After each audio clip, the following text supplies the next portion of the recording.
Mas yo Mas.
Tabuhe selehke bareng Cik Rokno.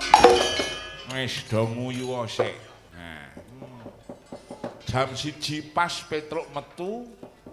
Wah, menika kula medal saking kotak niku tanceke debok niku kok. Nah. Irung kula niku mambu.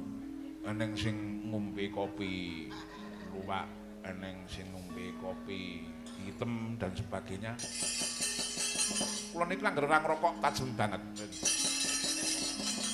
Mbok paribasane niku pit motore sing nyaron niku kurang sekilo ngoten kula niku krungu. Kaya neng daya sing teko ning rada ngrepoti ayo ngono. Guru tenan ya. Matur sembah nuwun sanget. Kula dipun pitados kalian paguyuban Hyang Raden Singoranu ingkang wonten ing Leladan Kedung Jamba mriki supados nglipur nggenipun ngawontenaken nggih menika Rumah Rasul utawi ngawontenaken inggih menika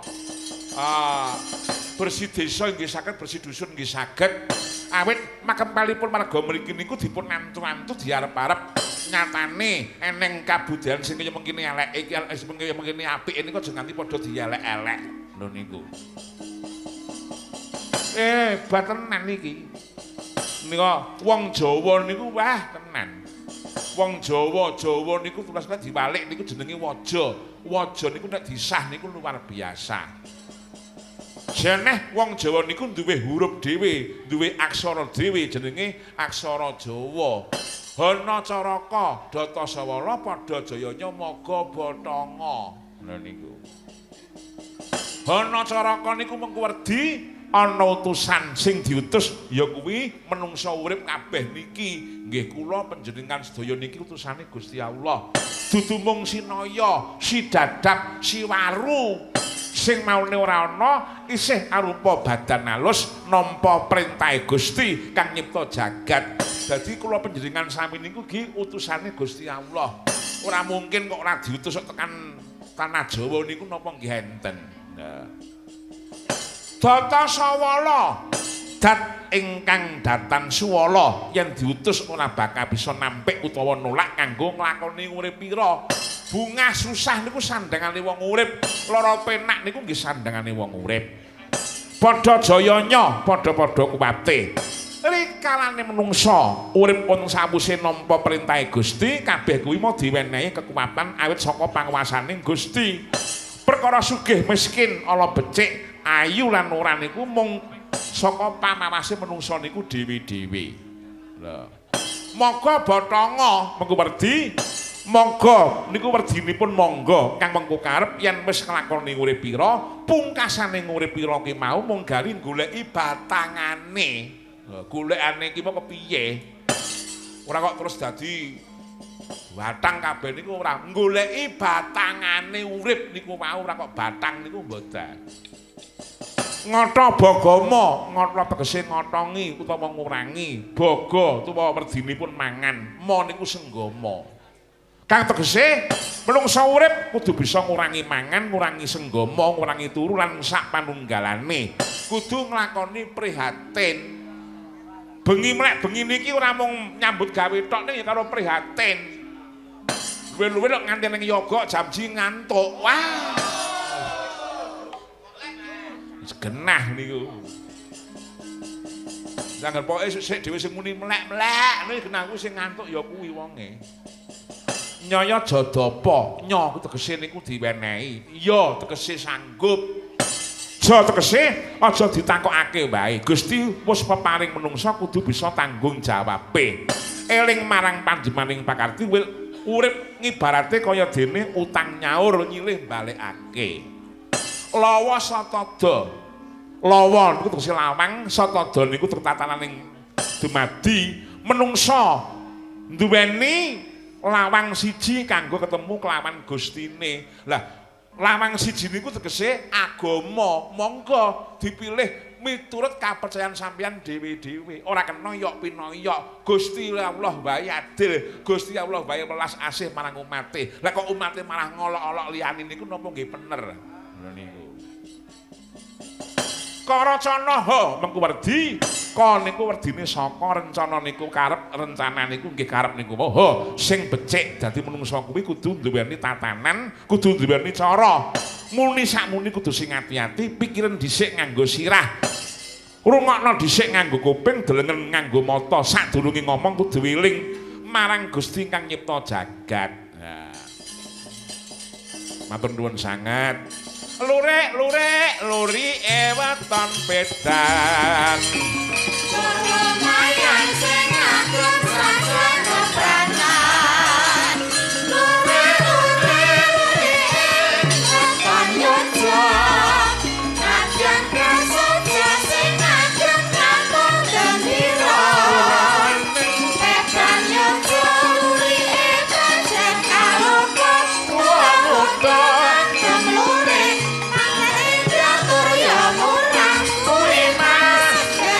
Langsung dandut mas.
Mbah Suparni mantan lurah nyuwun gending rujak jeruk iki mau wis diaturake, Gong. Oh iya. Kabeh diaturke ya, Tru. Oh iya. Lurik-lurik iki mau lagon ciptakane panjenengane Suwargi Pakde Ki Haji Anom Surata. Ingkang lenggah ana ing Kemlayan utawa nata Dininggratan utawa lenggah ana ing wilayah Pajang. Beliaunya adalah panutane para kawula lan kanca-kanca kabeh. Ninggali karya sing luar biasa lho. Iki awit saka usurane sing bunang ora ketang siji iki sampean niku nek mayang iki kudu ngetokke anggitane Ki Haji Anom Surata Pakde. Oh iya nggih Mas nggih sedika dawuh aku ya ngono. Mergo niku riyen nggih pembunange Jan. Matur nuwun. Iki meneng sing ngaturke utawa nyuwun lagune modernisasi desa. Weh. Saking kula Mas Aditya ABS Kru nggih. Matur nuwun sanget kaya ngapa ayo digoleki notasine aja mung mangan wae piringe diselehke mupid. Lagi mangan sithik masa kon goleki notasi. Was kaya ngapa lagon lawas nek ora kleru iki ciptaane panjenengane Yang Cakrawasita saking Ngayogyakarta. Nek ora kleru lho iki aku dhewe ya. Ya kok ditekoke karo Mbak Elisa mergo piyai Jogja mesine wis pirsa. Oh iya. Mas modernisasi desa. Ha iya. Mas monggo dados ca. Ya.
Iki modernisasi desa.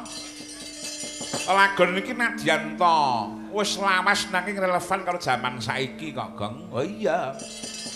Kula desa ki mau pusate politik budhalan sak panunggalane. Oh iya, sing penting tentrem desane, guyub rukun kawulane, manunggal rasane para pejabate. Oh iya. Kang Gareng munggah oreng. Ya. Gampang suling aku mandang suarane. Kuwi kabeh taunine.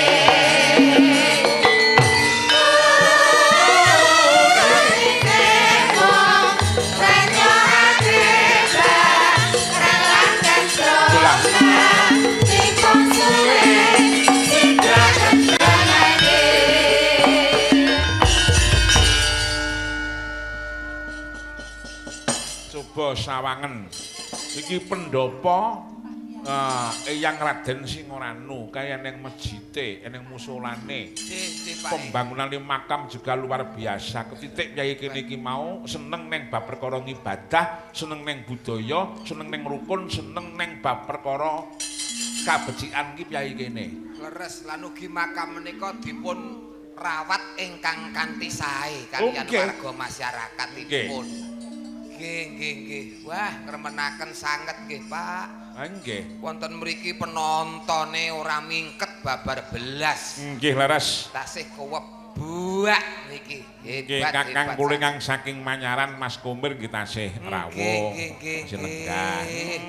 Nggih para her-her bos-bos nggih tasih kepareng lenggah. Nggih ya syukur. Matur nuwun. Ugi matur nuwun lho Pak niki katur Pak Darno.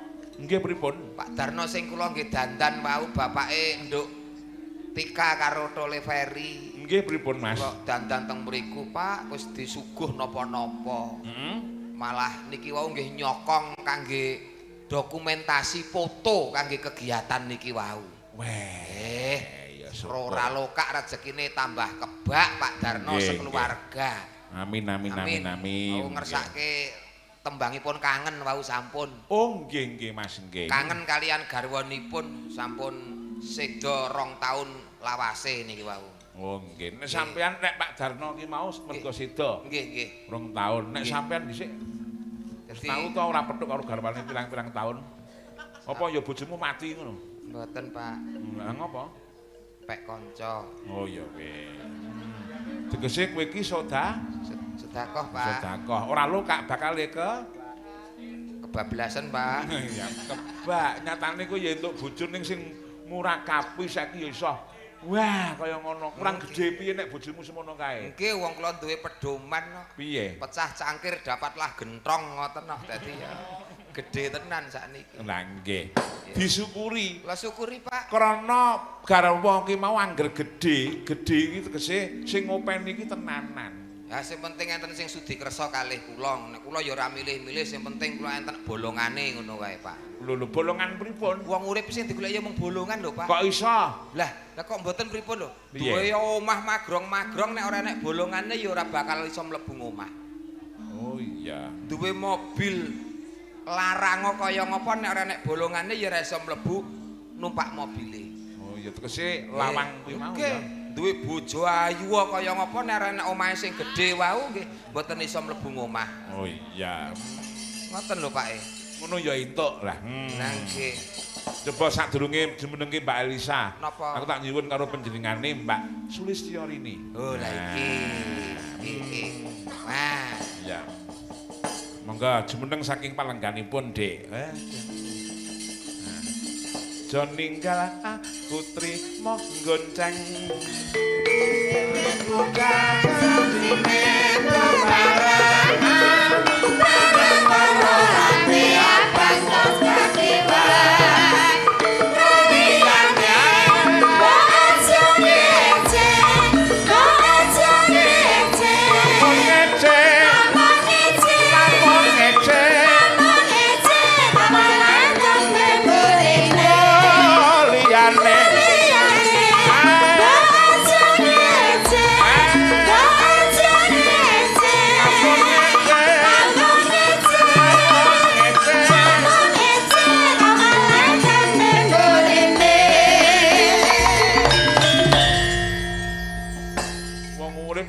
donya iku aja ngece karo kancane, aja ngece karo dulure, aja ngece karo tanggane. Ora entuk ngece marang sak pepadane ngurip. Mergo wong urip niku wau kabeh iki peparinge Gusti Allah. Nggih. Kula pun nyinggung teng ajeng mau, sesama manusia aja rebut bener. Nggih to Mas? Leres Pak. Agamaku sing paling bener, kapercayaanku sing paling bener niku nggih kliru gedhe. Gusti Allah niku wau kabeh niku wau nuwun sewu welas asihe iki luar biasa. Saestu. Nggih, Gusti Allah menawi badhe ndamel kabeh umate padha niku ora kurang dalan. Ora kurang dalan. Gampang banget. Nggih. Ning karo kersane Gusti Allah digawe beda-beda supaya saling kenal satu sama yang lain. Nggih. Saling mengasihi dan mencintai. Mula nuwun sewu Mas. napa menika pesantren Gapiro Budaya niku ora ngomongake piyayi umat Islam tok. Oh nggih nggih. Eneng Kristen. Kula kok nembe mireng niki Katolik. to. Pesantren Gapiro Budaya. Oh, lah piye to kowe iki? Kok aku lagi ngerti iki Aku nek wis suwe. Gapiro kedenge pesantren ta Mas. Apane ning pinggir sawah. Wo. Dek kuwi iki murid-muridnya sik kaya ngopo ngono lho Mas. Muridnya ya khusus Gapero. Joglone, wah, Joglo ndase ya. Amin ngoten to Mas Santut. Kok joglo iki? Biasane ki nek pesantren ki ya diajari ngaji, salat 5 wektu, poso, maca Al-Qur'an. Nek Gapiro pesantren ki ajari apa ya Mas? Pesantren niku kata dasaripun dari santri. Nyantri itu adalah mondok. Nah, menika golek ilmu sih. Golek ilmu. Oh, golek ilmu. Ilmu kauripan menungso ki mau akeh banget sing kudu digali, ora mung siji tok. Oh ngoten. Ngono. Gapiro ki mau menggali dari kiwa tengen, njaba jero lan sak panunggalane. Saking jero piyambak santrinipun kathah, Pak. Wah, oke. Umpami kula daftar ngoten nggih daftare pinten? Kunto, nek sampean mesti kula wenehi kamar tegese isolasi mandiri. Oh, isolasi mandiri. Oh. Pesantren kok nganggo kamar ya, Lek? Loh, ya nganggo no. Piye to? Lah engko apa diurak, apa dijejer nang nggon pinggir kali kabeh kae turu. Lah wong ado-ado Tulung Agung eneng saka Kebumen eneng Purworejo eneng. Nggih alhamdulillah. Oh, kabeh lebokne kamar. Alhamdulillah muga-muga ngrembaka. Nek iso aja ngrembaka nek pesantren siji kuwi. Lah lho. Lah cok. Wong ki cita-cita dari yang kecil menjadi besar. Kudune. Rugi. Lah kok rugi? Rugi no. Lah wong tangi turu jam 12 madang wis turu meneh kok lho piye. Le mulang jam pira? Gek sik masak sinten niku? Sik masak ya sinten? ustate dhewe. Santri lho. Santrine elak tenan. Ora eneng santri rekoso ora eneng. Bobok ki ning kamar kabeh. Berarti iki dimulyakake tenan ya, Lah Mas. sing duwe pesantren. Sing di pesantren ngasih masak, ngepel, nyuci bareng ya. Sarene ning teras. Nggih, mugi sehat nggih Pak Tantut. Amin. Amin. Sesideman pangimunipun. Nggih nggih Pak. Wah, yaene ngrungokke sesideman karo ngombe kopi pahit, udute jarum super. Heeh, gek bojone sing nyediake kopi ya Mas ya. Renek jarum super nglinting. Wah, Aja kaya ngono agek Semelingi kos. sing ora-ora. seger ya. Aku wis divonis ora entuk udut blas. Wis. Alhamdulillah Mas. Wis Gelem ngirit ya. malan nggih. Ngiritmu kuwi malah ora-ora kek. Jarum super seger lho, Pak. Men aku pilih permen iki kok aku. Karo wedang putih. Ora apa-apa. Sampeyan ya udute rada dikurangi. Lah aku wis ngurangi udut kok.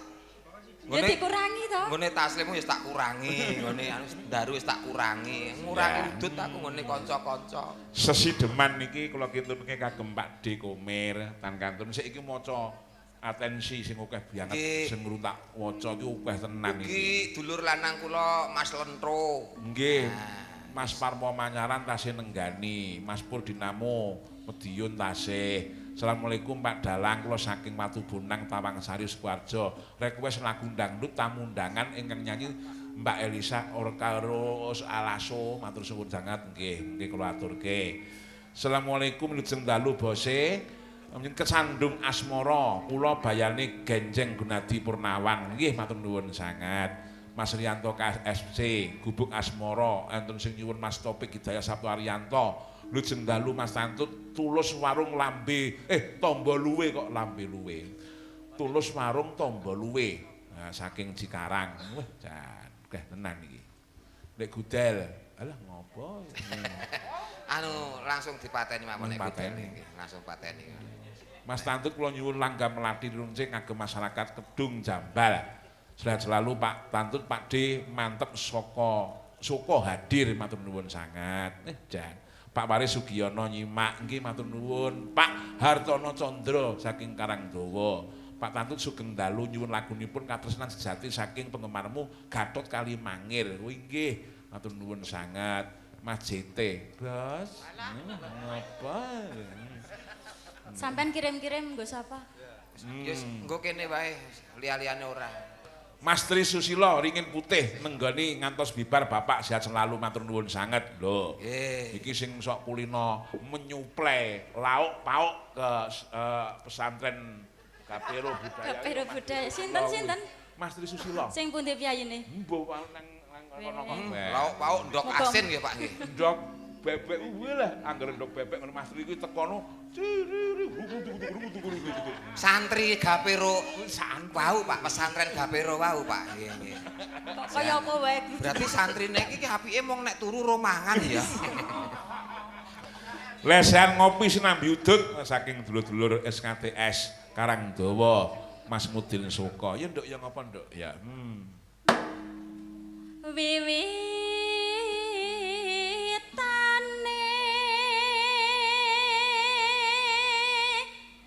handerek sang beke Mbak Rini iki wit-wit jaman dadi MC anyaran Nggih. Campur Sari ya wis kerep ketemu ya kowe ya. Kerep kepanggih Pak niki. Kerep kepanggih. Jarene krungu kabar anak-anak siji kowe karo Rini. jenengan ki mbok ya ora Kok sing kabar ki apike kan anu dibenahke. Oh ya wis terus terang oh iya apa. ora lho Lek aja ngono kuwi di streaming lho bojoku nonton lho gak aku Sing ndase sak tokolan kae. lah anak apa mboten lah wong kula ibarate kalian niki pranggo watuk tak ya ucul to Mas Piye? umpamake to bojo sampean Tembungmu sak klimah ki nglarani atine wong lanang lho iki. lara piye to Terus dienggo watuk ucul kuwi iso mbayangne. Pluk. Iya ngono lho iki. Lah apa ora? Mula bojomu ya dipek tanggane. Mangke bawane nduk, bawane. Bawane sesideman nggih Pak nika nggih, sesideman nggih. Ora sayang ngono. Aja nang kono nek. Iki sesideman. Iki kaya arep gak kucing malah iki. Sesideman monggo. Terus ke sik, terus ke. Priya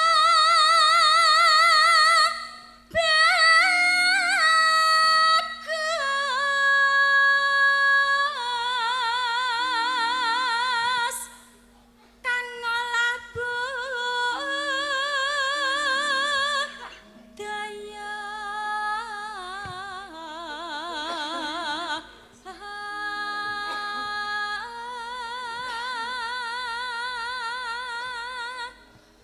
Aku lara ki lak oke sing do gawake panganan parcel apa-apa. Wah, biyen. Nggih. Biasane lak ngoten, Pak. Wah, parcel anggere tekono wis.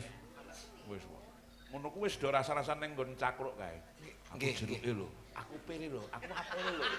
Wis ngono kuwi wis digonto-gonto. Santri-santri niku. Santriku ngono kuwi ya. Santri Gapero. Argane kok ngeyel. Monggo. Santri kok rigen tenan ya. Nah iya. Pokoke aja nganti sisa. Lah timbang ora didahar lho Mas Santut ki lak ora kersa. Ngono kan ya mending di santri-santri mubadir ngerti ra? Pengen piye sampean ngono? Ora buka santri sing kaya ngono ora. Ora buka pesantren sing anune. Ora kuat, ora ning sing kuat tak jamin wis tenan. Wong kewahyon kok kuwi kok. Sowan menyang kutha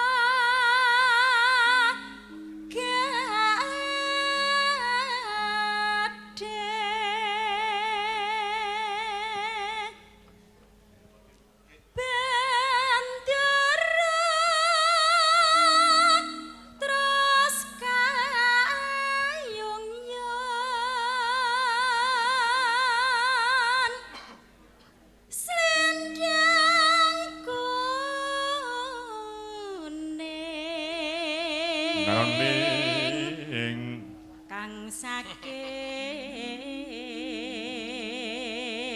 Guyumu ora pati penakno rek.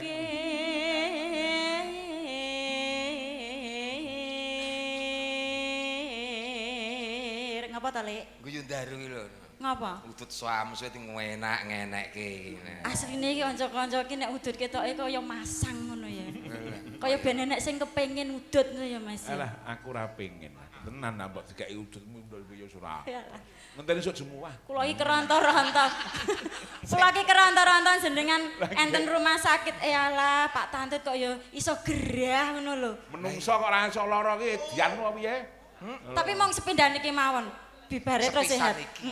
Pisan iki iya nek pisan iki. Aja nganti pindah-pindah, pokoke sepisan iki. Iya. Pisan iki nggih Pak nggih. Kanca-kanca wis bar iki ora nek parcel teko pokoke. Wis, Sing ngendang Jaipong iki sithik ning marai Seri lho. Apa? Aduh biyong ngono. Lho kowe ora ngrasake kok. Mboten. Alah ngono kok ya. Upama nggonak Ngapunten, tenan. Pak jenengan sambate nggih. Aduh biyong. Ya sapa? Saiki barang kaya ngono dipletet dileboni bilus ngono. Lu apa piye? Gek tanpa nganggo dianu lho, apa? Dibius lho mangsamu. Lah kok kowe mben dileboni kok ora aduh biyong lho. Mbah, ora. Kayak sik ngleboni sampean ora ngono kuwi kok. Mengko digarap anu, Jaipong Mas ya. Swara kurang permana ning wasis. Cek. Santriku sing saka Purwokerto iki ya anu.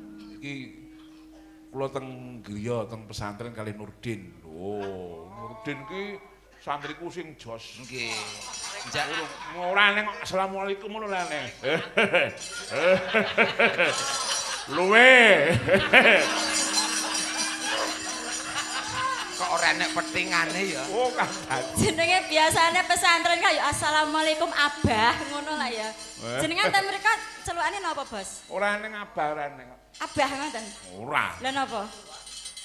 Ya bapa mesine bapa. Yo kakek bapa ngono lho. Oke. Wong nek sambat aduh biyung ki berarti bapa biyung dadi ya Sing bapa. jenenge Nurdin iki nek teko ki santri iki mesti jam 8 sore bengi ngono lho. Lah teko ki jam 09.00 esuk. Mung aku bar mayang urung turu. Lha iku turu ki ning ngarepan kae. Lah kok ning lawang kae. Luwe. Luwe. Luwe modaro aku ya ngono lho. Aku dhewe urung iso turu kok bar mayang kok luwah-luwe. So kapan-kapan enek rezeki. Mas. Aku terus liramu sowan Sowan, neng Pak pondok Gapiro. Gapiro. Nggawa panganan sing akeh. Wis mangger tekan kula persis kaya makani pitik. Kruyuk.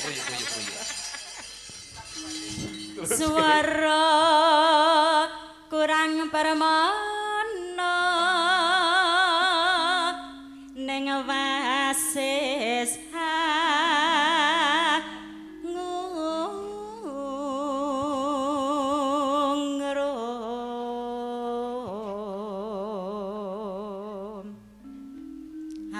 ngrum marang bendara Tiasulestya pijer ngincangake alis.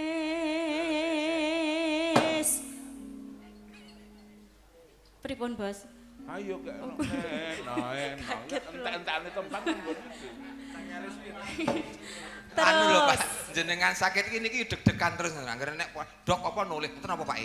Dok, enten apa Pak? Ngono iki. Santrine jenengan nggih ngoten Pak santrine. Sapa? Nek jenengan enten pripun-pripun ngono, enten apa Pak nggih ngoten? Ora eneng wong micek kabeh kok kono. Ora eneng petingane kandhane. Lah ya sate. Mbok diobong mawon Pak pesantrene niku. Terus tresno sesideman.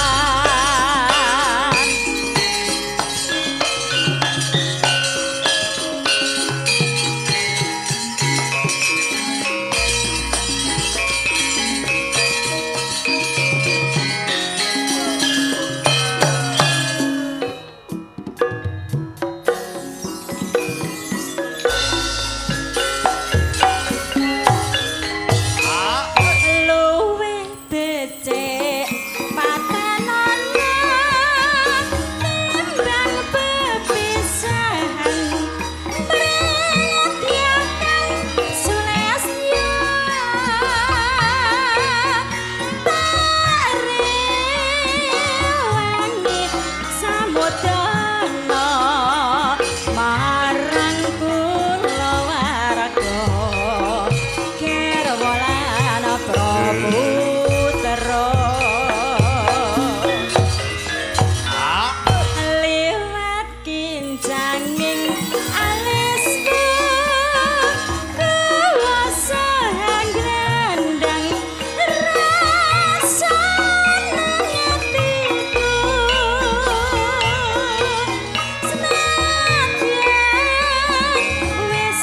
ing sarayoswaku aku isih mampu ngadeni salahmu mongko kowe bocah gunung senadyan bocah gunung kadugan ringko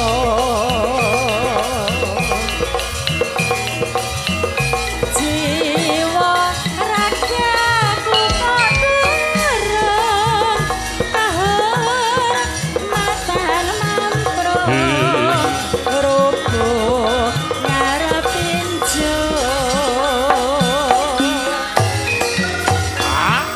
urip ana utara aku ketumbeske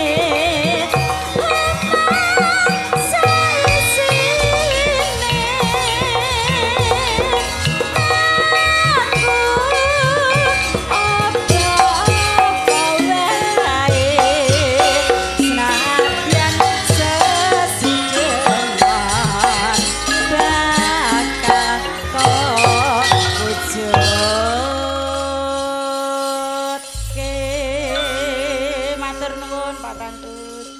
Matur nuwun, katur dumateng Kidalang Tantut Sutanto sak pengrawitipun kula atas nami Wakil Marga Kadipaten RW 1 Desa Kedeng Jambal.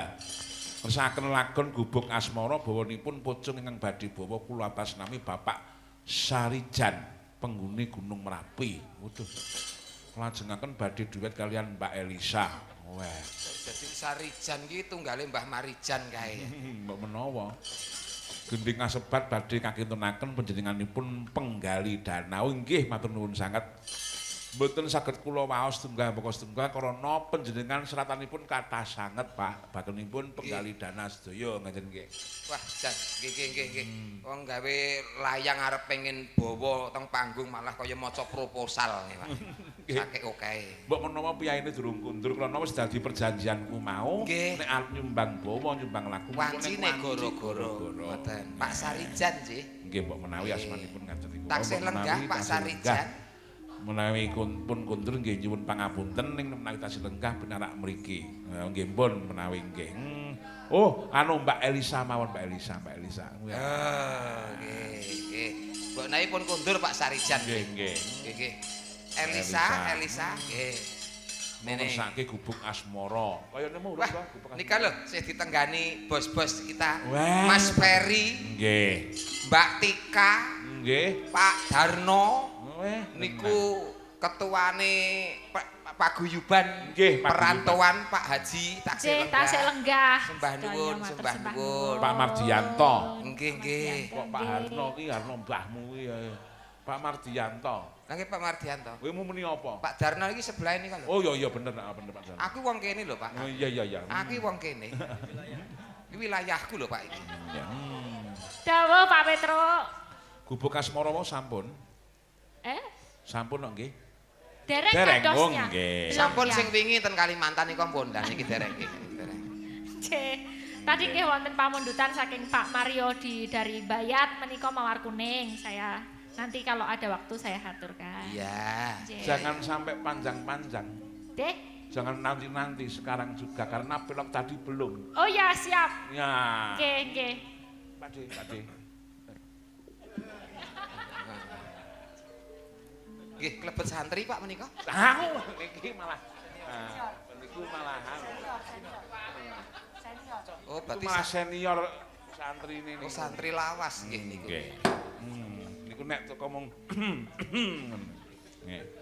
Wes kepungkur hatiku. Sauten. Aku iki ora hafal kok malah do. Oh, siap. Oke, siap. Sebuah keceluan. Wes kepungkur hatiku kang kuwur mekar manglung sumpengku mawar kang kuning kang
sabda menika. Saya begitu kesengsem sama lagu ini sampai dulu saya pernah ke pasar di Tawangmangu itu beli mawar kuning. Mawar kuning ya. Itu apa ya? Perlambang apa ya sebenarnya mawar kuning itu? Soalnya di setiap lagu, di lagu Melatir Nonce juga ada kata-kata mawar kuning. Dalam romansa Jawa itu sebenarnya melambangkan apa Pak Tantut kalau? Mawar kuning? Iya. Mawar kuning itu adalah lambang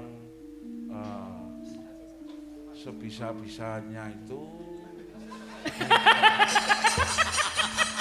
Elisa. Aku mau. Aku yang mau takon gitu loh. Iki pertanyaan yang sulit bagi pengasuh pondok pesantren Gapero. Iki pertanyaan yang sangat sulit. Ya, aku juga cuma Mawar penasaran. kuning ki gitu mawar ki semerbak baunya. Ya. Diarani kuning kuwi kudu ati sing wening. Ngono kuwi.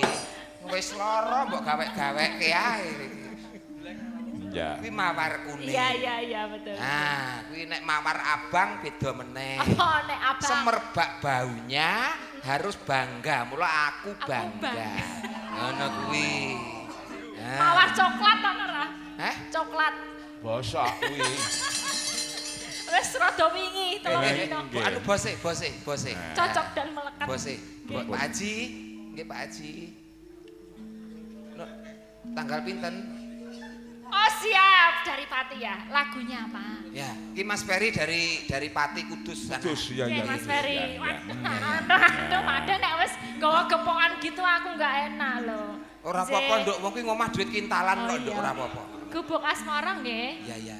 Nggih, Ya. siap. Oh. Pak Haji siap Pak Haji, dawuh Pak Haji. Gubuk asmara. Nggih. Bawani Mbak, bawani sing apik. Nyingkar nyingkur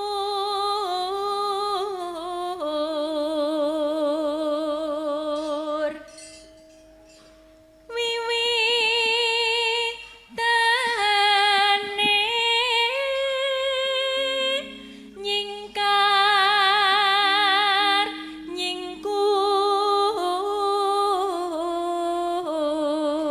nyingkur. Mangke niki saking panitia ugi nyuwun Gerajakan Banyuwangi kang nembang Mbak Mupida Sofia. Wah, jos.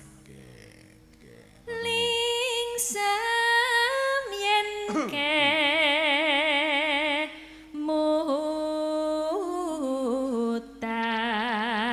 kemutan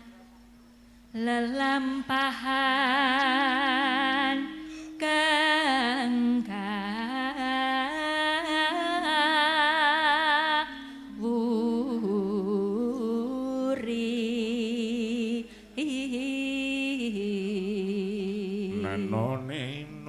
tresno tulus nadyaning gubuk asmara.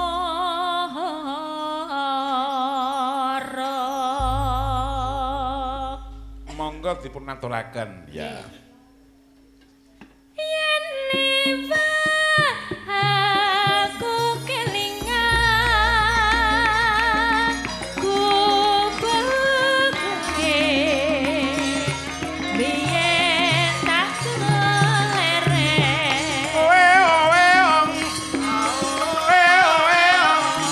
ning jagat kapan tulisan warna abang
Terima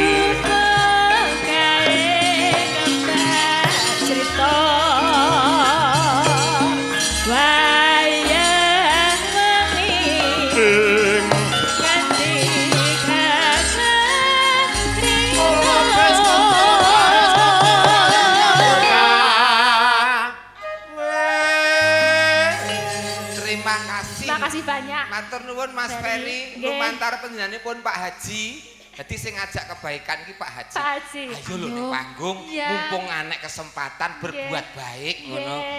Kabeh disawer nganti kaya wong kesurupan nyawer ora eling. Matur nuwun. Sembah nuwun. Wis kene Mboten dhewe kok mau terus tambah. mbok sesel iki mau. Lah kersane aman anu gen ora ganggu. Oh iya. Nggih. Nggih Pak enten. Matur nuwun Mas Ferry. Matur nuwun nggih Mas Ferry, Pak Darno nek Hanami saking Kudus. Lho. nggih. Kudus biar iki. Kudus wong niki rencana menawi sampun kagungan momongan mangke badhe ngrawuhaken Pak Tantut sak kanca kok. Sing ngendikan ngono kuwi sapa? Lho kula ki pun usul mriko. Usul lah. Proposal. Matur nuwun ya nek usul ke. Matur nuwun. Iya ya. Aku ki ora santri ning pengertian lho Pak aku. Ya mangga. Cedeta sajeneng ati keteruntur saya merati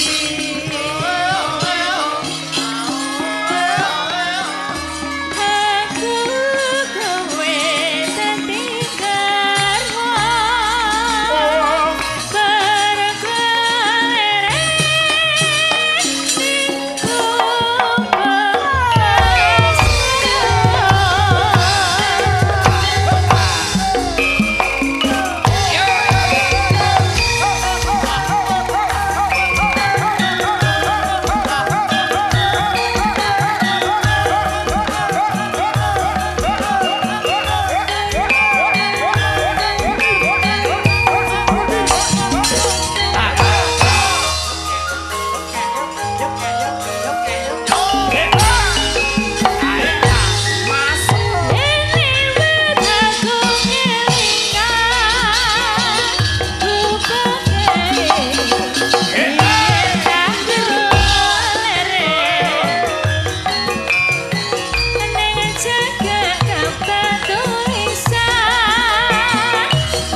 matur suwun. Iki sedakoe pinangka uga dongane.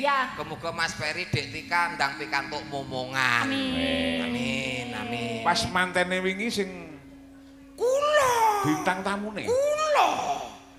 Kula, Pak. Iya, Dus. Lemu mecuca-mecucu. Ngono nek le. Kowe pancen sampean niku angsari apik kok. Sapa-sapa sing dadi sampean tekani dadi bintang tamu niku mau mesti mburi karine niku mesti apik. Apik mboten tau Pak wong duwe gawe nanggap kula bar kuwi duwe utang renek Pak. Renek. Malah garing sing diutang. Nggih, Matur nuwun sanget nggih menika. nuwun Mbak Elisa nggih. Mufida, ayo iki sing nyuwun sampeyan supaya ngaturke lagune Banyuwangen mau ya penjenengan beliaunya Mas Heri karo Mbak Tika iki semono uga jemeneng ya. Maka Mbak Mufida. Wayahe Mbak Mufida Supiana. Wayahe tampil. Nggih Pak Haji. Monggo Mbak Mufida. Matur suwun Pak Haji. Bu Haja nonton ning Lianti.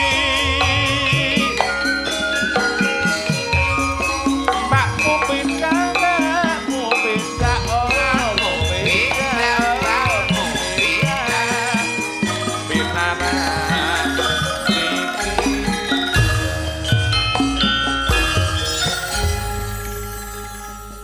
Tulungagung daleme ning saiki ya kagungan dalem dhewe ning wilayah Naga Sari, Boyo lali Mas. Oh, sukses karirnya di masa muda. Ya. Sih muda merantau Tulungagung rene saiki berhasil wis di omah. Ya. Alhamdulillah. Dinggoni karo sapa, Nduk? Hah? Mbok nggoni karo sapa? Piyambak. Dhewe. Piyambak kula kalih Ndang kucing. golek kanca. Lah wong kuwi iki duwe omah ora dinggoni ning malah melu mondok ning Gapero. Oh, iya, Nduk. Karena di rumah sendiri. Bener, mergo Terus ning di gone padepokan rame temannya, Oh. jadi ya. ning kono kan MBG gratis, Nduk. MBG-ne sing gawe Mbah Maipi ya. MBG wingi. Ya diaturke Grajakan Banyuwangi. Oke, dados.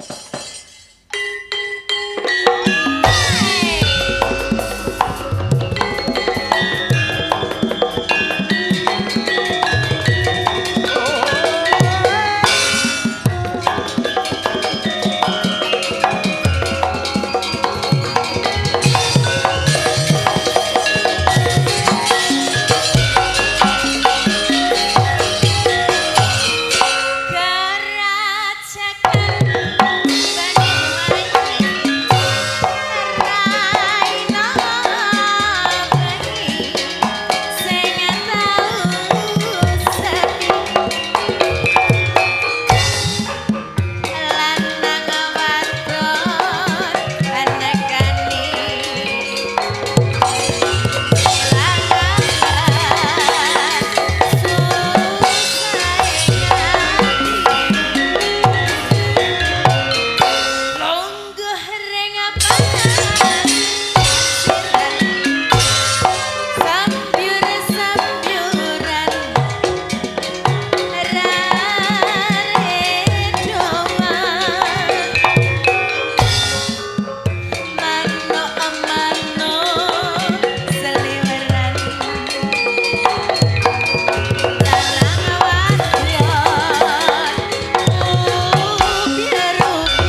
hebat.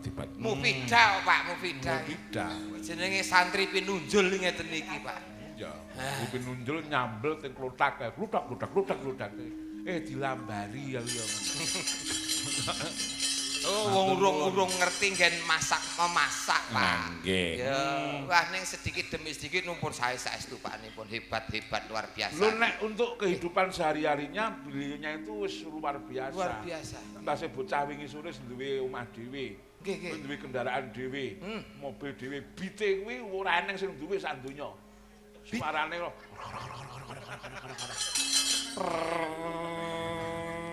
kaya wong nyetul nang anu kali kali. Angel bisa satrem. Walah mbok dibenake to move. Mbak Elisa. Elisa meneh. Ayo, Nduk. Numpak beat ngomong Nduk. Wes tuh, kula niku aneh-aneh. Iki Mbak Elisa tetap semangat kayak semangate warga masyarakat Yo mriki. harus. luar biasa. Mbak Elisa. Pripun? Sampean mesti pun tahu krungu Gapiro Kreatif ya. Ya. Cintaan dari Gapiro Kreatif itu banyak sekali. Salah satunya adalah Lintang Asmoro itu. Ya. Nggih. Sotia dan sebagainya. Sotia, Yang ya. beliau Mbak Elisa bisa itu yang mana salah satu? Nah, Sotia juga suka. Ya, Sotia, Pak Sotia terus Lestari juga Lestari ada. juga suka. Niku nggih Semua Gapiro suka. budaya. Ya. Itu bagus-bagus. Jadi kalau apa ya, langsung nyantol gitu loh. Kalau lagunya bagus, liriknya bagus, itu cepet banget melebutek kuwi langsung set. Melebu ya. Melebutek. Melebu utek apa Melebutek langsung set. Langsung sek. Set ngono lho. Set gitu Oh, loh. set ya, Ya. set. Gareng apa-apa yane. Gugah Iya, polo Wis senengan. para ero, Pak. Ya. Saya oke. Oh, Sotia oke. Lestari oke. Sotia. Apa? Mana aja oke. Lestari. Nah, Oke, Lestari. Lestari, Ya. ya. Karya Lestari adalah Gapiro Kreatif yang menciptakan Lestari adalah beliaunya Mas Vito Fernanda Ya, yang Mas Vito. pegang HP. Yes. Oh, Yang yang HP pegang TikTok. yang pegang Saya alat sangat, musik HP. sangat ya, sangat apresiasi, sangat bahagia dan semoga terus berkarya. Ya. Nambah terus. Mbak dibuat aransemen Gapiro Kreatif ya. Oke, siap. Gamelan ya. Siap. Oke, ayo Mas. Nah, niki sing garap aransemen ini adalah beliaunya Mas Rangga Darsana. Oh, Hey, anak Rangga. lanang Mas Rangga. Oh, dadi niki garape krawitan riyen gamelan nggih. Krawitan ora kok gamelan tapi yang panjang krawitan, itu campur karo musik. PO Haryanto leren sik. Ora Pak Ariyanto. Kuwi Sampai Marta Haryanto toh. kuwi Marta Putra. PO Haryanto leren sik. Nek ora ya Rimba Bujang. Yo, mangga diaturke. Ya.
semi sajroning sepi cahyamu abadi serati tetyong ngeliati angen-angenku lelono misteri tanpa warna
biasa. Ya. Bisa menjiwai lagu-lagu lagi sak lagu Lestari. Durung lagu-lagu liyane. Yang lain. Dasarnya nek ning nggon ati iki penak banget dibawakan dan semua banyak yang suka. Ngono-ngono. Ya cocok ya, lancar Jeh, kabeh. Pak Degare. Cih. Nuwun. Ah, Iki mesti sing ngobok kopi iki mesti Wardigori iki. Coba. Uji Pak Uji. Iki mangkat. Kok bablas? Makasih Mbak Jeh, Elsa. matur suwun, Pak. Ayo nyuwun karo Mbak Barma karo iki gendho. Mbak Trias. Iya, Ya, teko. Sesuk tak periksake ning puskesmas. Loh, cekrah-cekru watuk kandhane. Gendhok Aja Trias. ngombe es kok ngeyel ae. Oh. Ngombe es ora apa-apa, Nduk. Ning aja lali biomoringane, Nduk. Padha wae kali. Mbak Trias kalian Mbak Warma. Kusuma Wijaya cah loro. Ya ngapa. Ngene iki Drias niku anak kula sing nomor 2. Mbak Trias niki Nggih. putra sing nomor kalih. Nomor kalih. Kalih mbok sing riyen. Oh. Tak genahke ngono. Enten A, enten B to, Pak? Neng niku tekan AB tok lho, ora tekan C lho ya. Mboten. Mbak Barman niku anakipun adik kula. Dik Sunardo almarhum. Iki Dik Darso niku anak-anak loro. Kedono Gedini. Kedono Kedini. Gedini wedok niku Warma, kedonone niki, gembet niki. Mbak Trias putra Pak Tantut nomor kalih nggih?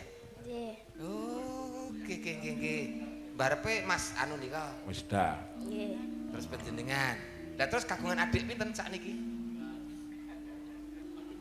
Omongno ora apa-apa wis lah omongno. Omongno. Ora anak bakal bapakmu kisinan iku ora bakal.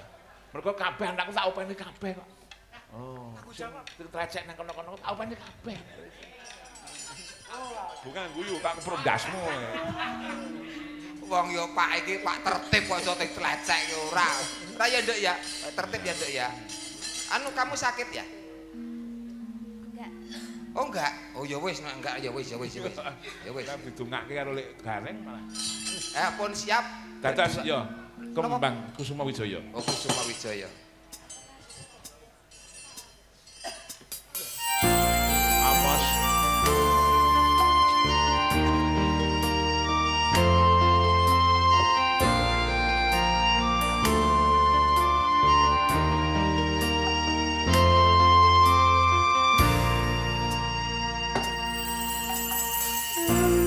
Mekar lan sami puspita ing taman sari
diaturke lagune Kusuma Wijaya Mas. Nggih, berdua kalih Mbak Drias niki wau sedulur Nggih. kabeh kok. Sedulur kabeh. Ya sae kabeh. Nah nggih. Tutuk sekolahe ya Cahayu Mbak Drias sukses. Nek Mbak Barwan niki wis gondol gelar sarjana seni. Nggih, nggih.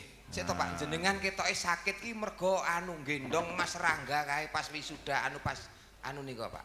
Teng kampus nika ketoke. Iya kae bar kuwi, mula cah kuwi pengawak boto 1000 tadi. Kayane iki malah ning kon rene bocah kon rene. Mas Ranggaya. Lah, ngono. Heeh. Salah satu kebanggaan dari Mas Rangga adalah bisa berduet dengan Mbak Elisa. Nah, beliaunya sudah WA sama saya, Om perkenalkan saya duet dengan Mbak Elisa, Om. Nah, niki putranipun Swargi Mas Singkek Praptono. Nah, saking Karangwungu nggih. Kok aduh, malah ngidak-idak. Wah, wis. Lho, nek adat saben ki Tole Rangga ki tindak panggung ki joget sik, Pak. Joget sik. Nggih, biasane. Ya. Nah, Ya, wani pira kowe akon? mboten wani, Pak. Ya, wani ya wis ora sah. Iman-iman lho. Ora kula ki nek karo Rangga ki wis kaya anak. Nah, nek sampean tenan kaya anak dhewe ya ben joget. Nah, joget le, joget. Ya, ayo nduk sketsu. Joget le. Suce. Saka kene sik, saka kene. Engko tak opahi wis to, engko tak opahi. Aku neng kene lagi tenan, lagi sugi-sugi ya. Nah, neng kene, kok nek musike wis anu terus ngene nah. Kaya sadurunge awakmu digendong Mbak Pak Gune kuwi kok aja ndali kuwi wis. Kuwi menit poli Pak Biu. Oh iya, aja nyekel cagak lho, engko ndak mari larang beras. Iya. Kok Pak Biu ngono kowe mong apa cah ngono kan. Ya gentang. Ayo, mangga. Aduh Rangga bukan maksudku begitu. Masalah setuju bukan berarti tak mau. Kembali kita bisa coba kasih waktunya saja. Kalau memang cocok bisa datang ke rumah. Aduh Rangga bukan maksudku begitu. Masalah setuju bukan berarti tak mau. Kembali kita bisa coba kasih waktunya saja. Kalau memang cocok bisa datang ke rumah. Matur nuwun wis nglegani aku Cah Bagus. Lho, karo belionya Mas Ferry malah disawer malah. Lho. Engkang mongko sing malas-malasi mau gareng ning teng kok sing turun kok malah Mas Ferry. Wis diparingi karo Mas Ferry to, ya kuwi wakile aku. Wis ora iso. Ha, Jalmo tan kena. jaluk pira. 50 apa 100? 200. Pilihane iki mung 50 apa 100. Aku duweku mung kuwi. 100 apa 50? 150. Lah kan duwe 100 apa 50? Lah nek dadi siji kan 150. Ora ketok. Karek mutar. Dipilih apa 50 apa 100. Lah kuwi kan eneng kabeh. Nek dijaluk kabeh dadi nek 150. Ya aku raketan 50 ki kek ana to le. Walah Gusti. Dadak diitung. Mok katok. Pit motor. Pilih katok apa pit motor? Motor. Ning ra katokan. Ye. Nggih, buka pak kene ra katokan. Tutupi kresek. Ya aja langsung rono to, Le. Lah ya rambut ubengke. 50 wae ya. Nggih, ikhlas. Yo ikhlas kok ya. Lahir batin ora? Iya karo menteleng cah cilik menteleng ya wedi aku kok ya. Nuwun. Iya. Wis. Oh wis to. Garek iki. Iya, Mbak Elisa monggo Mbak. Sik. Anu Mas kelong 100. Alah. Pun gagas niku. Mboten. Oh. Mboten Pak. Maksudnya kelong 100 niki disedekahke mriki padha karo niki sedekah Mas Ferry. Oh iya. Ngoten lho. Mbak, sampean sampun nate mireng lagu Gayuh Lintang? Oh belum pernah. Kalau duet sama Mas Anu lagunya apa enggak? Apike enggak? Sing kira-kira gaduk lagune apa? Nek gayuh lintang ora gaduk, maksudnya urung hafal. Belum belajar. Gayuh lintang karyane Mas Rangga lho niku. Ya, apa enggak? Kira-kira enggak. Terus non sejati. Kapan sejati? Sing anyar to, sing anyar to. Sing anyar, paling ora ki jambu alas ngono lho. Oh. Ya, sik ben digoleki sik. Weh. Umbul donga trek nomor 86. Bersama PO Haryanto. Ya, mangga diaturke dadas ya.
Terima kasih Mas Rangga.